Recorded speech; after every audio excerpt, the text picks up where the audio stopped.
ఇతర పార్టీలో ఉన్న కాపులందరూ ఏకమై కాంగ్రెస్ పార్టీలోకి వస్తే సీఎం పీఠం అధిరోహించవచ్చునని మాజీ కేంద్ర మంత్రి చింతామోహన్ అన్నారు. ఏలూరులో ఆయన మాట్లాడుతూ రాయలసీమకు చెందిన చంద్రబాబు 18 సంవత్సరాలు, వైఎస్ రాజశేఖర రెడ్డి కుటుంబం 11 సంవత్సరాలు ముఖ్యమంత్రులుగా పనిచేశారని, వీరి వల్ల పశ్చిమ గోదావరి జిల్లాకు ఏ విధమైన ప్రయోజనం కలగలేదన్నారు.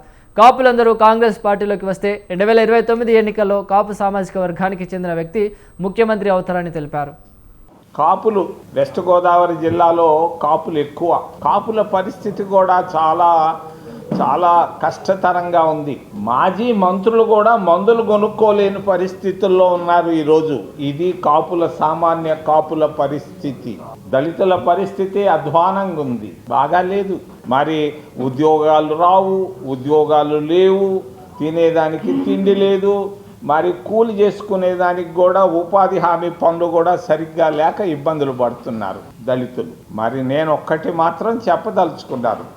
మా ప్రాంతం నుంచి ముఖ్యమంత్రిగా చంద్రబాబు నాయుడు గారు రేపో మాపో 19 సంవత్సరాలు పూర్తి చేయబోతున్నారు. మరి వైఎస్ కుటుంబం 11 సంవత్సరాలు పూర్తి చేసి, రాయలసీమ నుంచి ఈ 2 కుటుంబాలే 30 సంవత్సరాలు పరిపాలించాయి. ఏం సాధించారు వాళ్ళు? ఏం చేశారు ఏలూరు పట్టణానికి? నేను అడుగుతున్నాను. వెస్ట్ గోదావరి జిల్లా 30 సంవత్సరాలు ఈ 2 కుటుంబాలేనా? లక్షలాది కుటుంబాలు ఉన్నాయి ఆంధ్రప్రదేశ్ రాష్ట్రంలో. ఏమి ఒక కాపు ఎందుకు కాకూడదు ఈ రాష్ట్రానికి ముఖ్యమంత్రి? ఎవరు ఆపుతున్నారు వీళ్ళని? కాపులు దాదాపుగా 20% ఉన్నారే. 20% ఉన్నటువంటి కాపులు ఎందుకు ఈ 75 సంవత్సరాల్లో కనీసం నాదెళ్ల భాస్కర్ రావు లాగన్నా కనీసం ఒక్కరు